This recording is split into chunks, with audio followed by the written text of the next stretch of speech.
Bonjour à toutes et à tous et bienvenue dans ce nouveau webinaire à fond sur les métiers, 30 jours pour trouver sa voie. Aujourd'hui, nous allons découvrir les métiers saisonniers dans le Médoc. Qu'est-ce qu'un métier qu'on appelle saisonnier? À quelle période de l'année? Combien de temps cela dure-t-il? Quels sont ces métiers? Est-ce qu'il y a des spécificités de travail et de métier? Quelles sont les différentes formations qui permettent d'y accéder et de se former?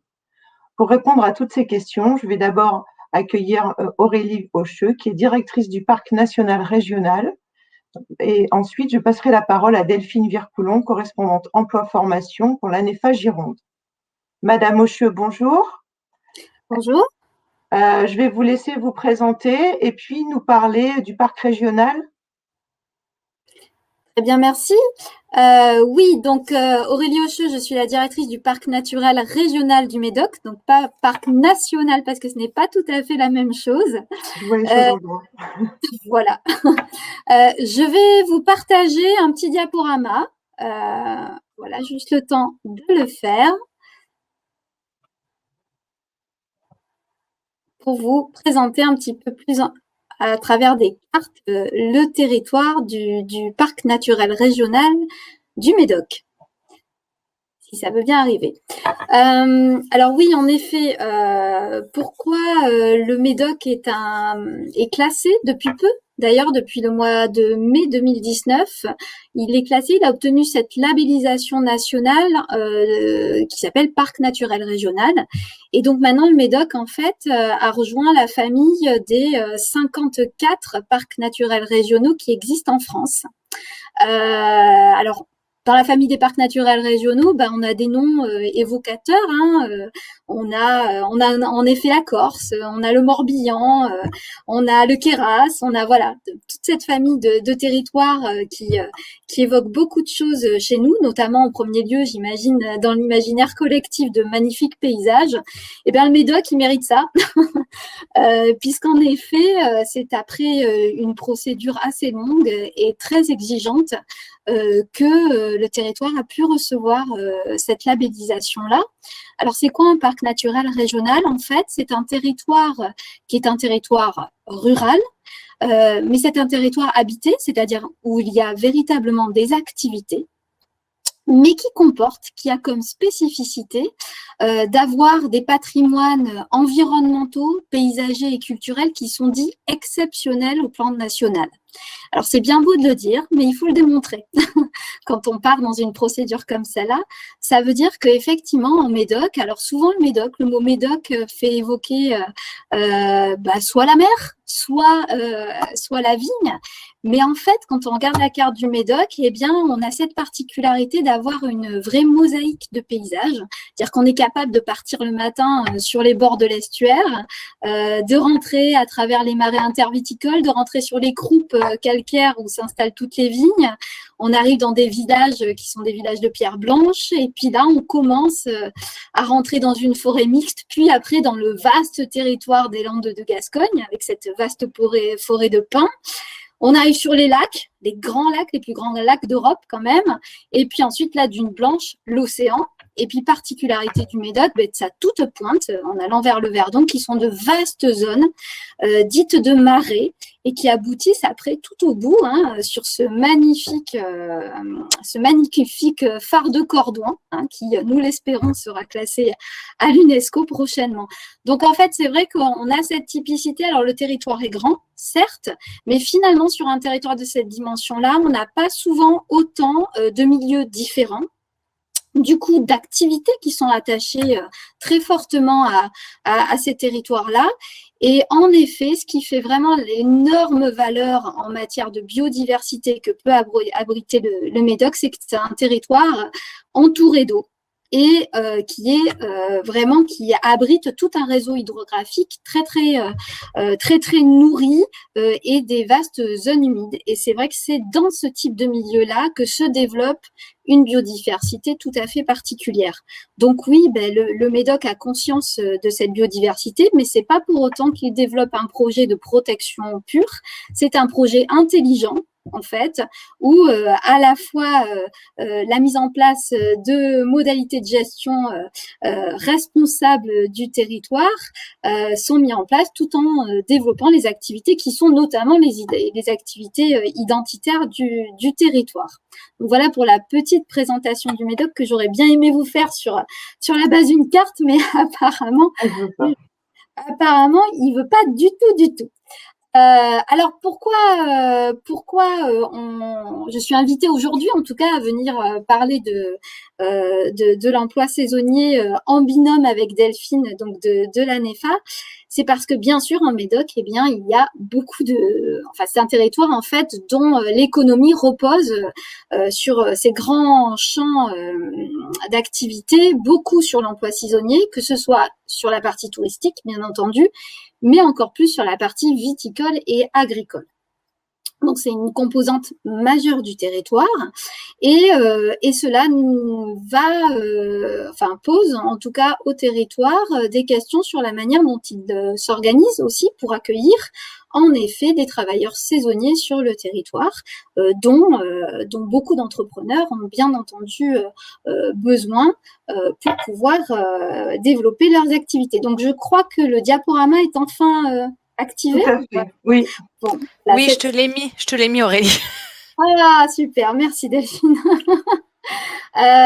Donc voilà, ça c'était la carte des territoires et ça c'est la carte du Médoc que vous voyez à l'écran. Donc c'est ce que je vous décrivais, hein. C'est un territoire qui est bordé par l'estuaire donc de la Gironde et bien sûr par l'océan Atlantique. Donc voilà, on a aussi bien des stations balnéaires aussi bien connues comme Lacanau, Soulac, etc., Montalivet, que bien entendu des grands noms évocateurs en matière de viticulture. J'ose pas les prononcer parce que sinon ils vont m'en vouloir d'en avoir oublié quelques-uns. Voilà. Alors pourquoi le travail saisonnier en Médoc? Bien, comme je vous le disais, c'est parce que ça constitue véritablement des grands pans économiques du territoire et qu'il était important, notamment pour les élus du territoire, d'y voir un petit peu plus clair sur le nombre de personnes qui étaient accueillies chaque année sur ces travaux saisonniers et puis notamment aussi d'y voir plus clair sur à quelle période sommes-nous un territoire d'accueil de saisonniers sur globalement sur le territoire. C'est pour ça qu'on a mené en fait une première étude pour y voir clair. Et qui a permis déjà de mettre le doigt sur le fait que la saisonnalité chez nous, c'est pas circonscrit qu'à une petite période. On pourrait croire que par exemple c'est uniquement la période estivale ou la période des vendanges, mais sur la diapositive précédente, Delphine, on voyait que ces travaux-là s'étalent in fine presque toute l'année. Alors en vert foncé, vous avez les mois et les tâches qui effectivement emploient le plus de saisonniers, mais vous voyez qu'il y a quand même une large répartition tout au long de l'année, que ce soit dans le secteur du tourisme, de la viticulture ou de l'agriculture. Donc après ce constat-là, il était important aussi de mesurer un petit peu le poids que pouvait représenter la viticulture.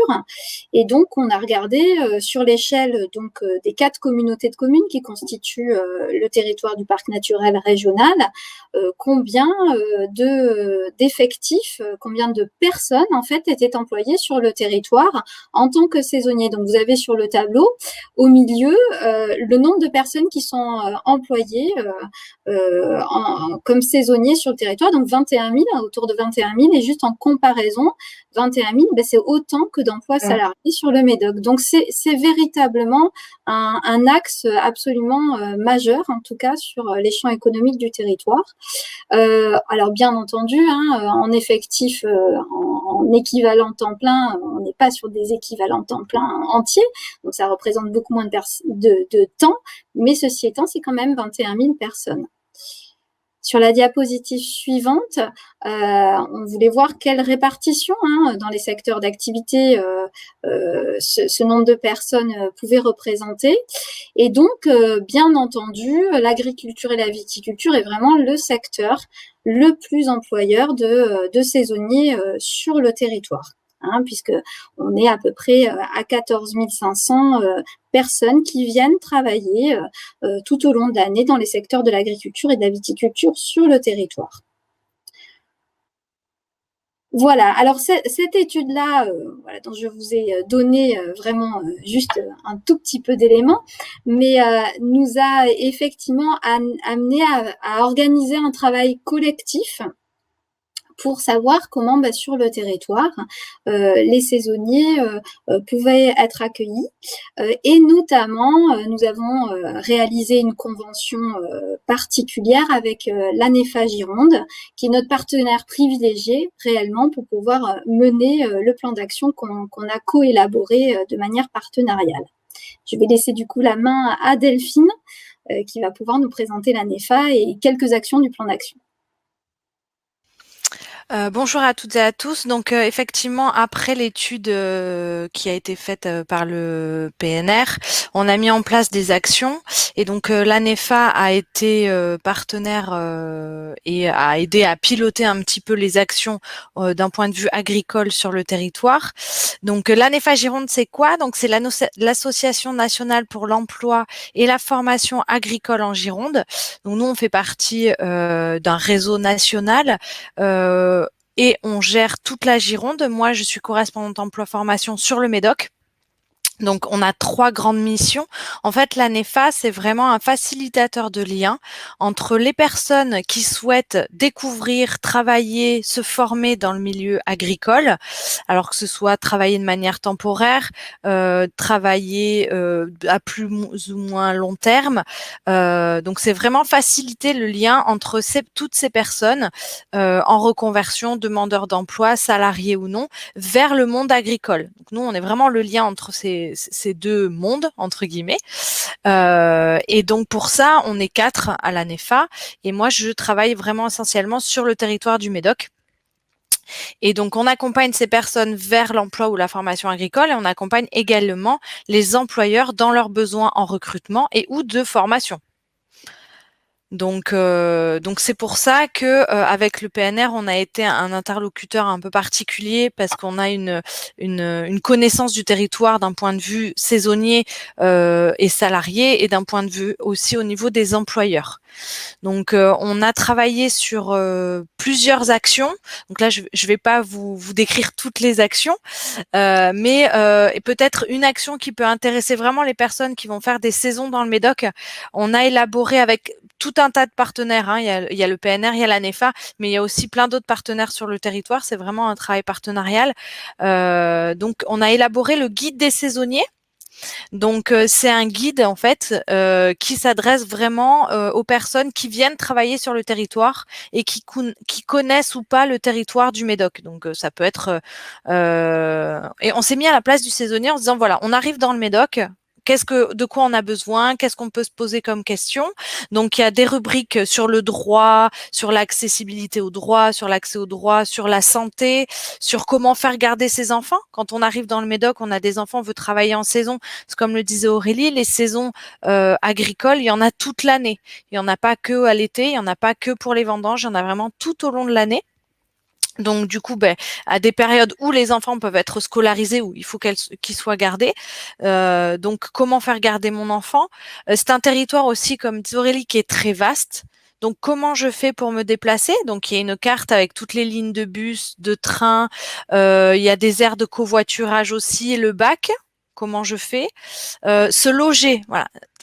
On sait que c'est un thème très important. Je suis saisonnier, comment je fais pour me loger quand je suis à la recherche d'un emploi saisonnier? Donc, on a listé tous les campings médocains sur le guide, donc avec les coordonnées. On a listé également tous les aires de camping-car, donc les personnes qui arrivent déjà avec leur véhicule aménagé qui souhaitent stationner, et des hébergements collectifs du type auberge de jeunesse par exemple. Donc toutes ces informations-là sont dans le guide. Il y a aussi un volet emploi, donc je cherche un emploi sur le Médoc, vers qui je me tourne, comment je fais. Il y a un calendrier des saisons, parce que j'arrive dans le Médoc au mois d'avril, au mois de juillet, au mois de mai, au mois de décembre, qu'est-ce que je vais trouver comme travail?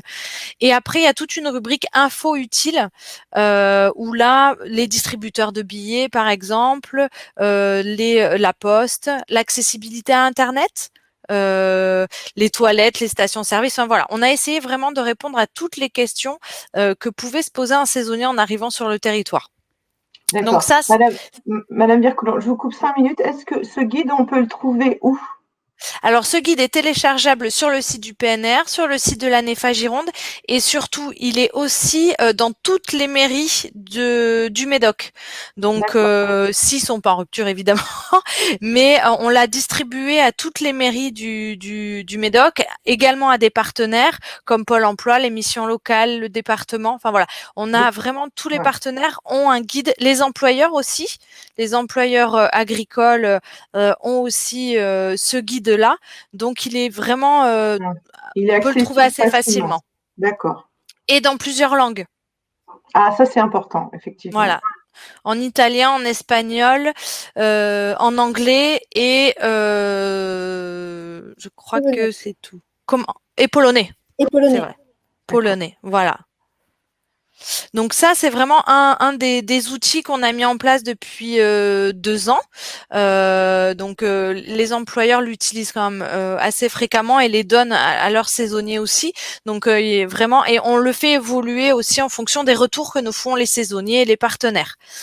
Donc voilà, ça c'est le guide. Donc c'était un travail très important. Ensuite, suite à cette étude, afin que les offres circulent mieux auprès des partenaires, parce que les saisonniers n'ont parfois pas accès à Internet ou Mmh. difficilement ou voilà. Donc du coup, chaque semaine, Pôle Emploi et la NEFA Gironde met en commun ces offres et on les envoie à tous les partenaires du territoire. Donc à toutes les mairies, à toutes les associations. Donc, si un saisonnier se déplace dans une mairie du Médoc, il peut avoir accès aux emplois saisonniers agricoles qu'il peut y avoir avec les coordonnées des employeurs. D'accord. Très bien. Donc, ça, c'est un outil qu'on a mis en place. Pour l'hébergement, puisqu'on sait que c'est un sujet très important, on y travaille également dessus. Par exemple, on va essayer cette année de mettre en place une convention tripartite avec un camping, un employeur et un saisonnier, c'est-à-dire que tout soit lié, que l'employeur il puisse proposer, voilà, un saisonnier, il a un poste, il a aussi une place de camping. Voilà, donc on essaye de mettre ça en place avec des tarifs, surtout avec des tarifs préférentiels, avec l'employeur qui peut participer, parce qu'on sait que par exemple sur les périodes Val. de Mmh. Mmh. estivales, les campings ils sont aussi en plein période Ouais. touristique, donc au niveau des tarifs, voir si l'employeur peut prendre en charge une partie, voir comment c'est. Donc tout ça on y travaille. Il y a eu la mise aussi en place de kits d'hygiène.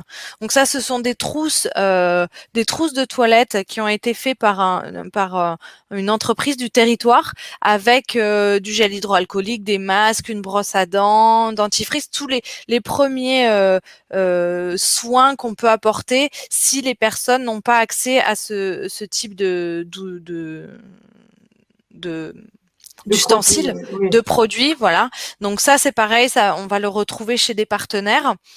Et dernière action, alors ça, il y en a plein d'autres, hein, mais la dernière action, c'est on organise chaque année, quand on le peut, une vitiparty. Donc c'est une matinée de recrutement en viticulture, donc avec tous les partenaires du territoire, où là, les saisonniers ont la possibilité de rencontrer en direct les employeurs du territoire du Médoc.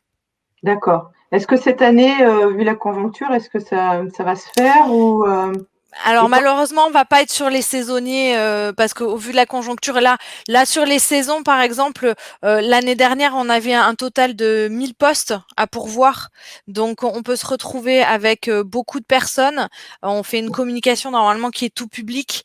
Là, on va se limiter à des postes plutôt permanents, mais en revanche, on a mis en place des choses pour les saisonniers, pour qu'ils puissent s'inscrire, qu'ils puissent recevoir les offres. Voilà, on continue à faire le lien, même s'il reste virtuel et pas en présentiel, mais l'année prochaine, on espère. d'accord, et cette, Viti-Party, elle a lieu quand? Alors, cette Viti-Party, elle a lieu début mai et c'est uniquement sur inscription. Là, pour l'instant, on est en construction par rapport au plan sanitaire. On est en construction, donc on communiquera un peu plus tard Pour sur. les inscriptions, sur les modalités d'inscription. Exactement, tout Qui à fait. seront, peut-être qu'on pourra retrouver peut-être chez Pôle emploi ou tous les partenaires, Exactement. voilà. Tous les Mission partenaires locale et emploi, voilà. mission locale, le PNR, le département aussi, les conseillers du département, tous les partenaires qui sont sur l'emploi et la formation, les centres de formation, les MFR, le CFA, CFPPA, Bordeaux-Gironde, voilà, tous les partenaires, les plateformes de mobilité, enfin tous les partenaires avec qui on travaille auront l'information. Très bien. Le Écoutez, ça, je PNR, vous remercie. Est-ce que vous pouvez nous en dire un peu plus sur les métiers saisonniers? Quel type de métier on va retrouver? On a vu qu'il y avait plein de secteurs d'activité qui pouvaient tout à fait. proposer tout au long de l'année des emplois saisonniers.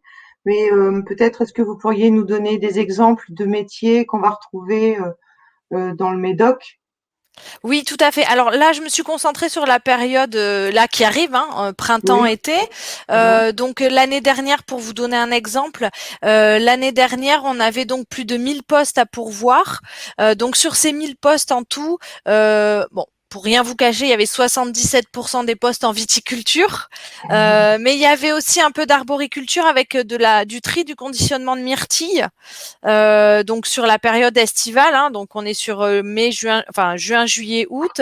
Après, il y a aussi tout ce qui est maraîchage, donc tri de légumes et récolte de légumes. Et donc, mais ça reste quand même.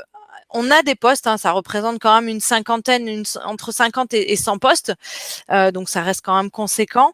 Et ensuite, il y a aussi les grandes cultures légumières et les grandes cultures céréalières. Par exemple, on a un gros donneur d'ordre sur Ourtin qui recrute tous les ans une centaine de personnes pour de la castration de maïs manuelle, parce que ça se fait aussi à la machine, mais manuelle. Donc ça, en fait, ça se fait entre mi-juin et mi-août. Et donc là, c'est simplement entre guillemets couper une fleur du maïs voilà, pour éviter la pollinisation, tout ça. Donc ça, c'est de l'emploi saisonnier qu'on va retrouver sur Ourtin de mi-juin à mi-août.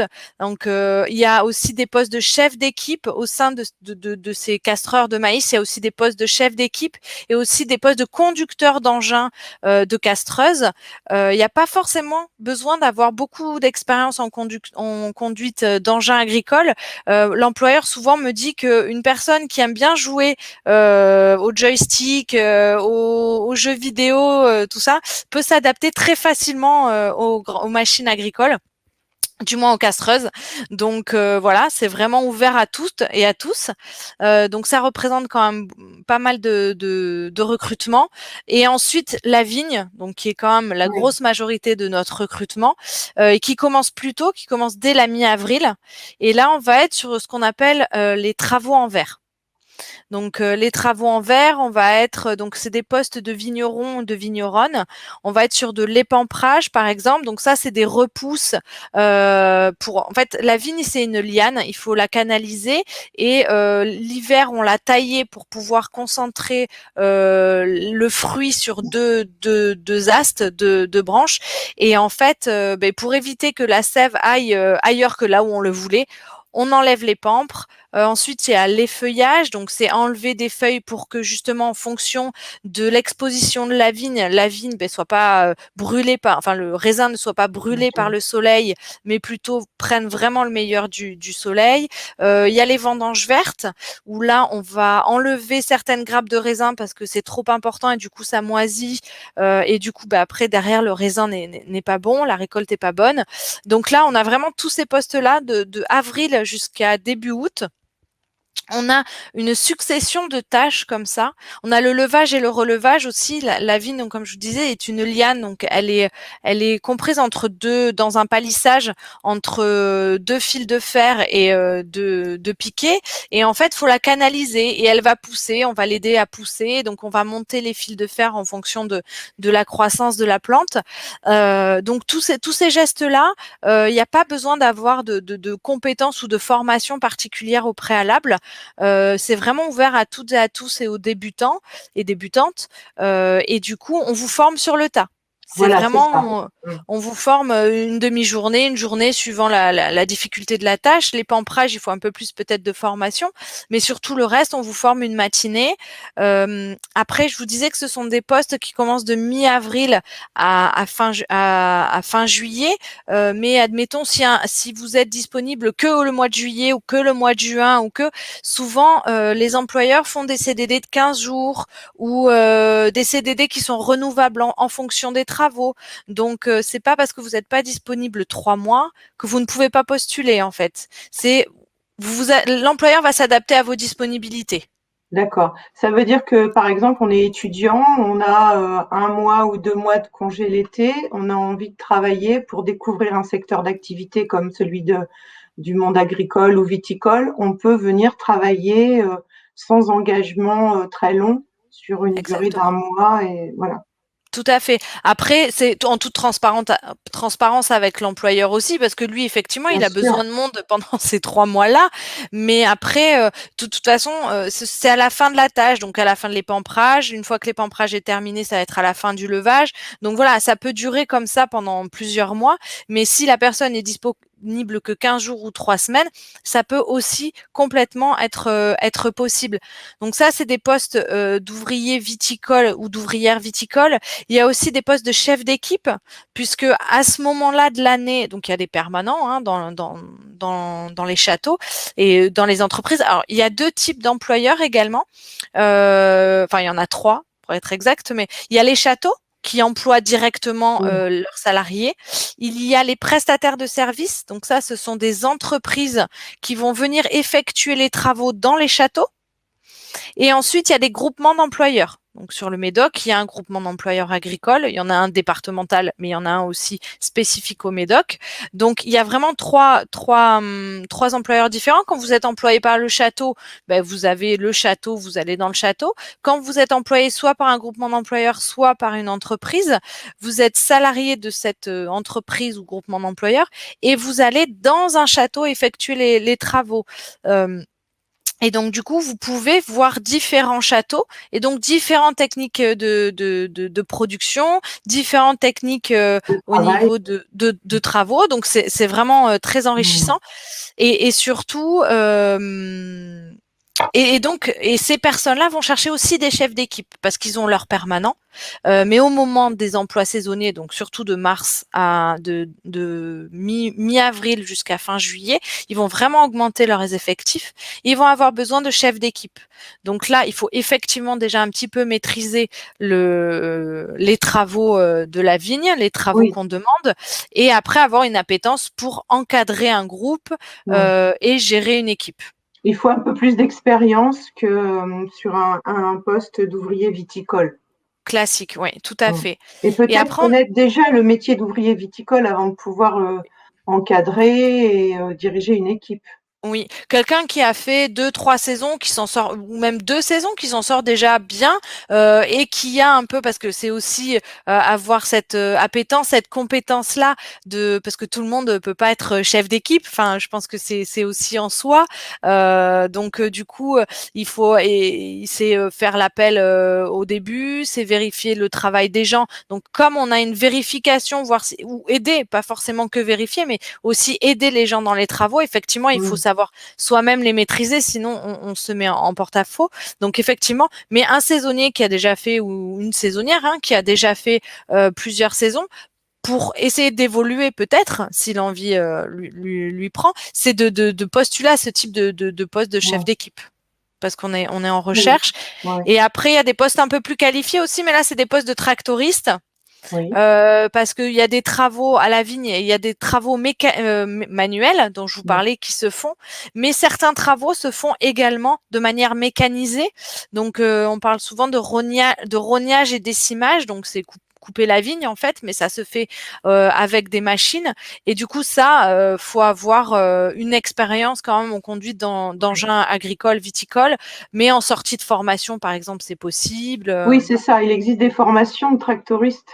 Tout à fait. Il existe des formations de tractoristes qui sont sur le territoire, mais même des formations pour être vigneron, vigneronne, ça existe aussi. On est quand même au niveau de la Gironde, vu que il y a un marché important au niveau de l'emploi. Si on souhaite se former dans la vigne, en fonction de son statut, c'est possible. D'accord, très bien.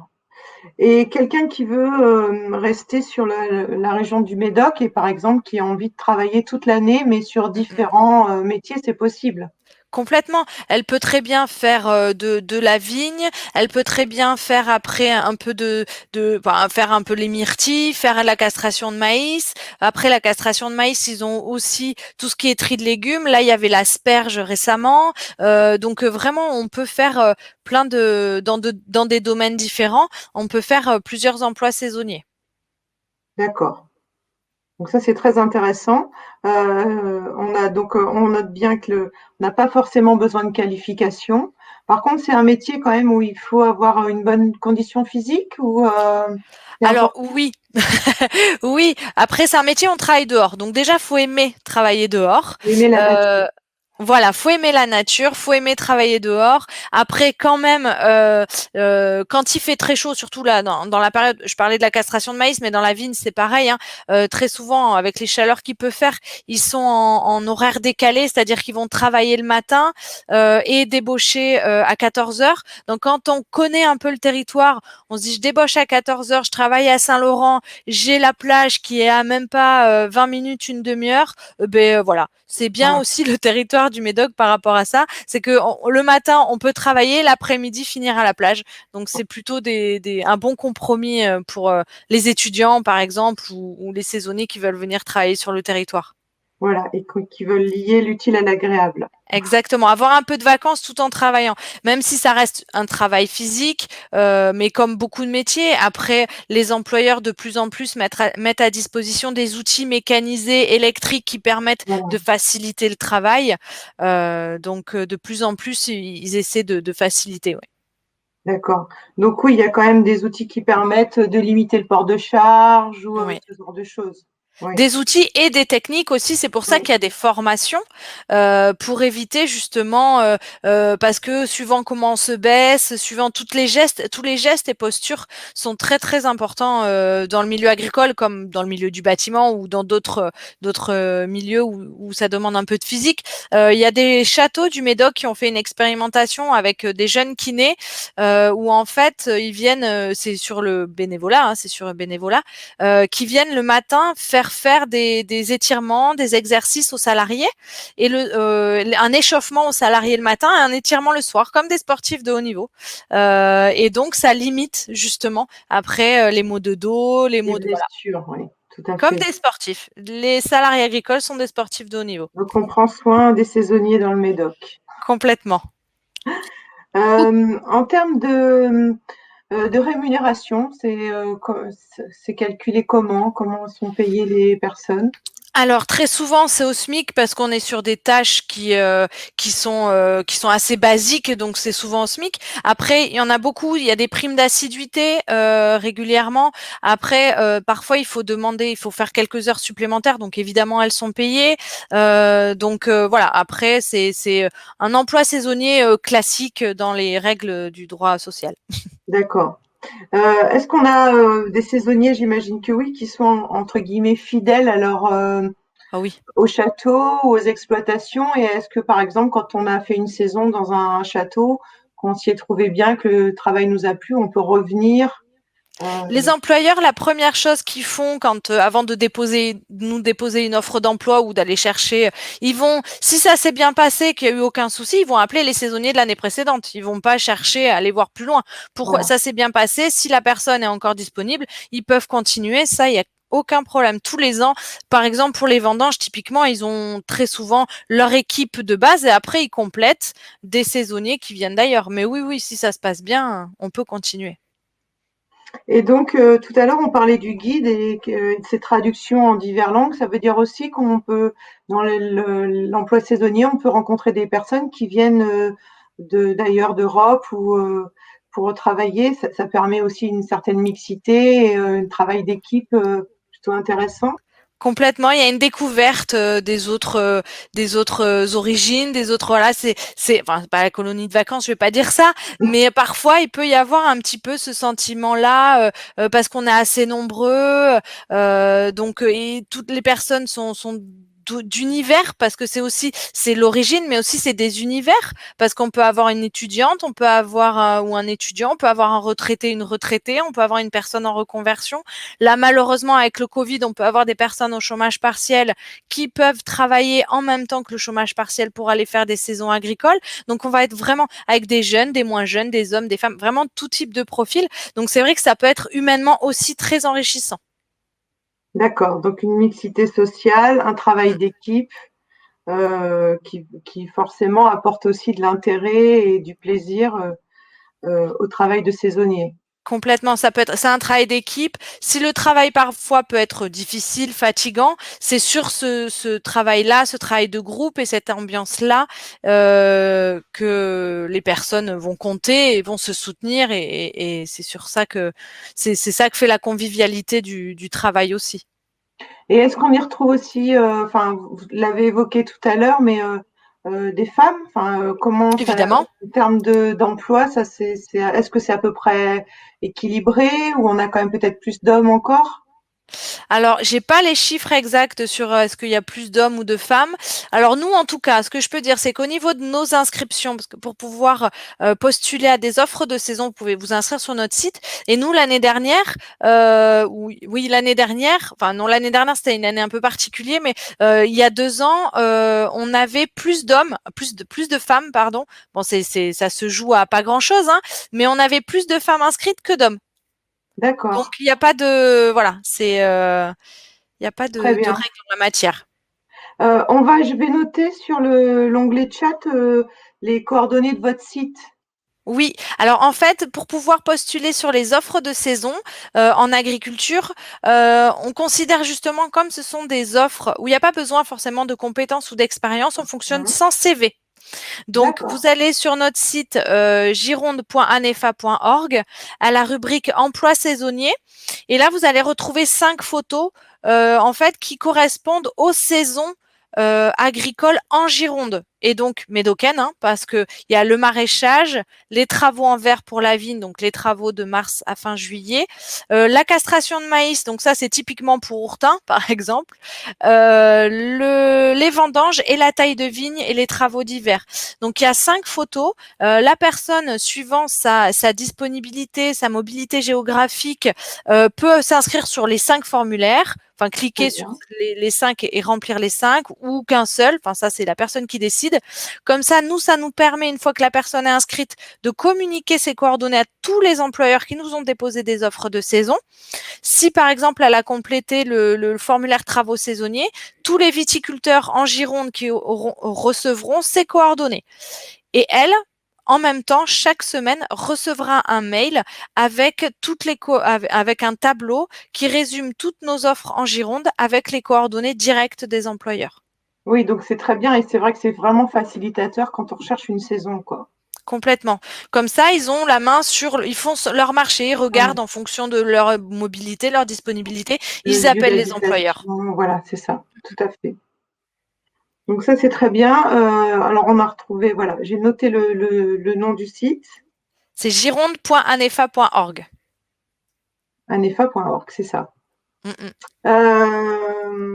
D'accord. Est-ce qu'il y aurait d'autres éléments que vous souhaiteriez porter à la connaissance du public sur les emplois saisonniers? Parce que là, je vois qu'on arrive à la fin de notre session webinaire.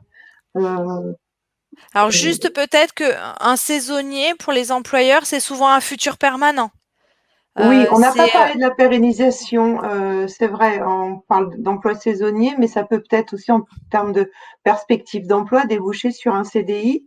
complètement. C'est dans leur saisonnier que les employeurs vont les repérer, si la personne est d'accord évidemment. Oui, Mais oui, c'est dans leur saisonnier que les employeurs vont aller recruter leur futur CDI. Donc c'est vrai que comme c'est une entrée ouverte à tout le monde, si on a envie de découvrir le milieu du monde viticole et du monde agricole, c'est une entrée qui est facile, proche de chez vous. quand on habite dans le Médoc ou voilà, proche de chez soi, et du coup on y va, et près derrière ça peut susciter des vocations, et les employeurs sont très très attentifs à leurs saisonniers. Très bien. Effectivement, c'est une bonne manière de commencer à travailler. Même peut-être pour les personnes qui souhaiteraient faire une formation, s'engager par le biais de l'alternance, commencer par une saison pour découvrir un métier avant de se tourner vers la formation. Pareil, ça peut être un bon test pour vérifier les compétences et l'intérêt du métier. Très souvent, là, moi, j'ai des personnes, par exemple, qui vont chercher un contrat d'apprentissage ou un contrat de professionnalisation pour septembre.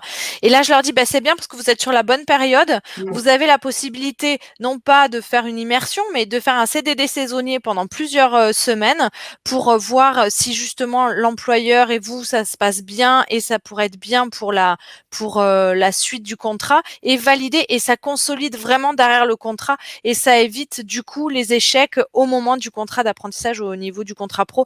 Nous, on le favorise à chaque fois. Oui, oui, oui, tout à fait. D'où l'intérêt de commencer par un emploi saisonnier. Et pour valider son projet, Oui, et pour même se faire un réseau d'employeurs où on peut ensuite complètement. postuler pour trouver un employeur qui accepte de nous recruter en alternance Mm, mm. ou en CDI si c'est un emploi, un projet Ouais. d'emploi direct, Ça rassure aussi les employeurs avant de s'engager peut-être bien sur un sûr. emploi ou un contrat pro ou un contrat d'apprentissage. Ça va rassurer autant le candidat ou la candidate que l'employeur en disant, ben voilà, on a passé 3 mois ensemble, ça s'est bien passé, il n'y a pas de raison que sur la suite, ça se passe pas bien.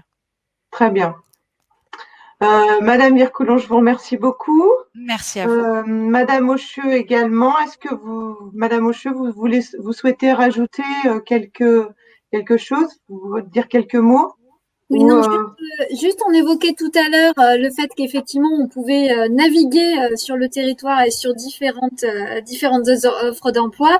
Ben, il y a aussi tout un pan qui s'offre sur le territoire à travers les métiers du tourisme, qui n'est pas tout la à fait. thématique d'aujourd'hui, mais en tout cas, Non, voilà, on peut aussi décider d'aller faire un bout de saison à la vigne, mais également aller tester du côté du secteur touristique. qui nous fera l'occasion d'un nouveau webinaire sur le tourisme dans le Médoc. Voilà. On prend rendez-vous. En tous les cas, je vous remercie toutes les deux pour votre participation et cette présentation qui était très intéressante. Merci à On vous. arrive à la fin de ce webinaire. J'espère qu'on a pu répondre à toutes les questions que les participants se posaient. Si vous souhaitez plus d'informations sur les métiers saisonniers, vous pouvez contacter les conseillers à la ligne de Cap Métiers au 0800 960 166, c'est un numéro gratuit. Vous pouvez aussi retrouver toutes nos vidéos métiers et nos ateliers interactifs sur la découverte de métiers sur le site de capmétiers.fr. Enfin, si vous recherchez une formation en alternance, n'hésitez pas à consulter les offres sur le site de la Bourse de l'apprentissage, www.apprentissage-nouvelle-aquitaine.info. Je vous remercie pour votre écoute et je vous dis à bientôt sur les prochains webinaires. Au revoir. Au revoir, merci.